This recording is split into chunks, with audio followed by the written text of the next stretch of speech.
Fala pessoal, beleza? Nesse vídeo eu vou estar dando uma analisada na conversa de um dos nossos alunos que já começou a colocar em prática todos os ensinamentos do treinamento Assunto Infinito.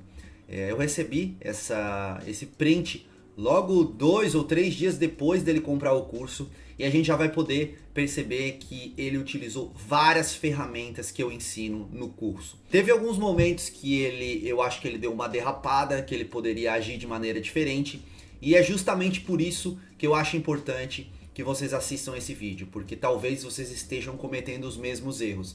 E lá no meio do curso, lá nos ensinamentos, na estrutura, a gente não consegue passar todo o conhecimento que talvez a gente consiga agora mostrando para vocês na prática, tá? Então eu vou deixar aqui do lado a conversa para vocês acompanharem comigo, tá? E vamos passar print por print para dar uma analisada em cada um dos estágios da conversa que ele teve com essa garota, beleza? Então bora começar. Aqui no começo já podemos ver que ele utiliza um abridor do tipo morde e assopra.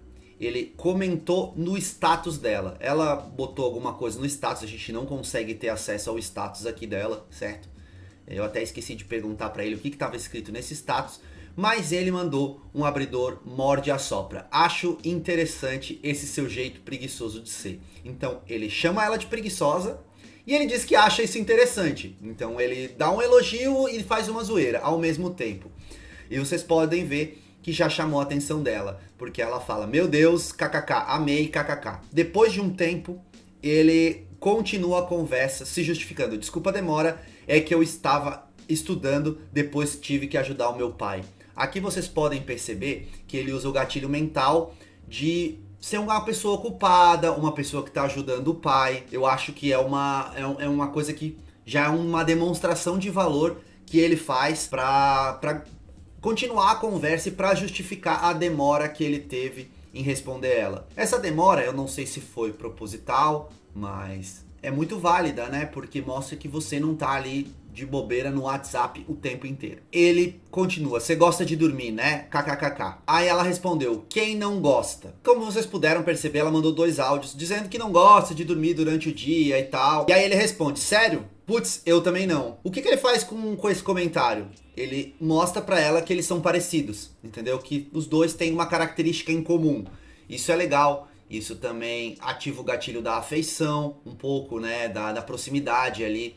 E é interessante. E aí ela manda mais 2 áudios. Nesses 2 áudios a seguir, ela fala um pouco mais sobre dormir, o quanto ela gosta de dormir e tal. E aí ele aproveita pra fazer um elogio ou mostrar ali que ele acha ela diferente. Ó, você é diferente das meninas que eu conheço, kkk. Daí ela ri. Daí ele fala, geralmente o povo dorme de manhã, de tarde e de noite. Daí ela fala, eu sou estranha, é o costume. Quando eu morava em São Paulo, eu ia pra escola 9 da manhã, chegava às 6 da tarde. Eu fazia uns cursos muito loucos, por isso eu não dormia muito. E aí ele confirma, você é a garota mais estranha que eu conheço. Também fazendo um pouco de zoeira com ela, né? Não é o cara que tá tipo babando o ovo da mina. Ele tá ali tendo uma conversa onde ele consegue se igualar a ela no estilo, assim, entendeu? Aí ele comenta as respostas dela, né? Caralho, você já morou em São Paulo? Sim, em Brasília também. Aí sim, então você conhece muitos lugares legais. Desses aí, qual você mais gostou? Aqui você pode perceber que ele fez uma pergunta, você já morou em São Paulo? Ela respondeu.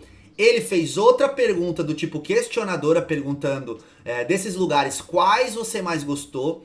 E ela falou, São Paulo, todos. Quando eu era pequena, morava em Brasília. Nasci aqui em Brasília, fui pra Brasília. Depois de alguns anos eu fui pra São Paulo. Eu era bem pequena. Daí ele comentou, que massa. O que você fez lá que fez você gostar mais de Brasília? Isso aqui eu já considero que é uma pergunta que ela é um pouco questionadora, mas ela também puxa pro emocional. Porque se ela gostou mais de Brasília, ele perguntar e fazer ela lembrar de memórias que fizeram ela gostar de Brasília, é uma coisa positiva. E ela mandou alguns áudios. Vou dar uma olhada aqui o que ela mandou nesses áudios. Nesses áudios ela conta um pouco da história dela em Brasília, coisas que aconteceram em Brasília, em São Paulo, como a mãe dela foi assaltada, o cachorro dela morreu, coisas assim. Provavelmente por isso ela gosta mais de Brasília do que em São Paulo, porque ela não tem memórias tão boas em São Paulo. Aí ele comenta o áudio dela. Nossa, tá explicado por que vocês mudaram pra São Paulo, porque aconteceu coisas ruins com ela em Brasília. E ele aproveita pra perguntar pra ela se ela gosta muito de pet, né? Porque ela contou histórias dos cachorros dela e tal. Ela diz que gosta muito de cachorro. No caso, esse pitbull, ele comenta que tem um, só que ele fica na roça. Ele é manso, mas mesmo assim eu tenho um pouquinho de medo dessa raça. Aqui entra já naquela parte de pergunta-resposta, história, elogio, história. Aqui ele já contou uma história dele, que ele também tem um pitbull, sabe? E que de certa forma também mostra que ele tá parecido com ela, que eles têm praticamente os mesmos gostos, tá? Aí ela manda outro áudio aqui que eu vou dar uma olhada qual o áudio que é. Daí ela fala que quando um cachorro vai pra cima dela, ela também tem medo. E aí ele fala, é só ficar de boa que ele para, kkkk. Daí ela responde, se ele não parar, fica de boa e reza. Aí ele conta outra história que teve uma vez que ele tava voltando da farmácia, veio um cachorro pra cima dele, praticamente ficou no meu pé latindo, eu fiquei com o cu na mão, continuei andando como se nada tivesse acontecido. Daí, Deus ajudou e ele parou. KKK, meu Deus, isso não acontece comigo. Foi massa, mas deu medo. Aí ela fala, te entendo. Ele ri, e aí ele dá um quote no comentário dela lá em cima, isso não acontece comigo, e ele pergunta, qual foi a coisa mais louca que você já fez na vida?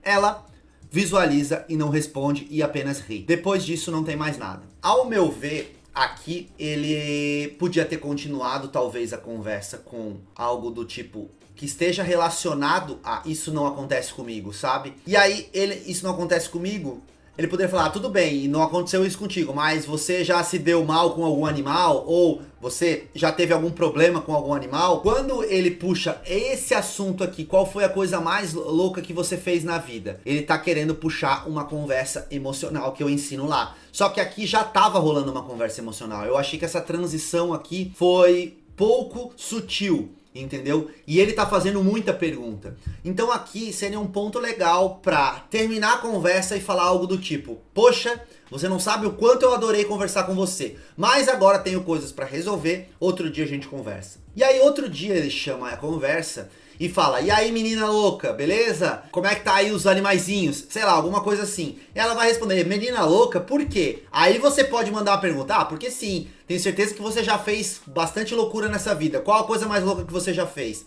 Aí sim essa frase encaixaria, entendeu? Eu acho que foi uma sequência muito grande de perguntas, ele acabou estendendo demais e ela acabou não respondendo. Não tem problema, a conversa foi boa, mas aqui ele perdeu uma oportunidade de mostrar pra ela que ele gostou da conversa, que a conversa foi boa, pra que ela reconheça que a conversa também foi boa, entendeu? E aí ela acabou não respondendo, provavelmente ele vai puxar assunto com ela outro dia. Deu pra ver que ele aplicou várias ferramentas da conversa aqui, deu pra ver que ele estudou o curso e que ele tá aplicando. É só agora caprichar mais nesse encerramento, lembrando que toda conversa tem que ter um propósito. O que você convidaria ela pra sair aqui? Pense você aí que tá assistindo. Como você convidaria ela pra sair? Comenta aqui embaixo na seção de comentários. Talvez pode ser um convite pra ir num lugar onde tem animais, num zoológico talvez, não sei. O importante aqui é que quando você encerra a conversa dizendo, nossa, gostei muito de conversar com você hoje, você dá um elogio, a garota reconhece que também gostou da conversa, você já ancora ali que você provavelmente se deram bem. E ela, pensando isso, ela vai se sentir muito mais confortável de aceitar um convite seu. Beleza? É isso, galera. Espero que vocês tenham gostado e até o próximo vídeo.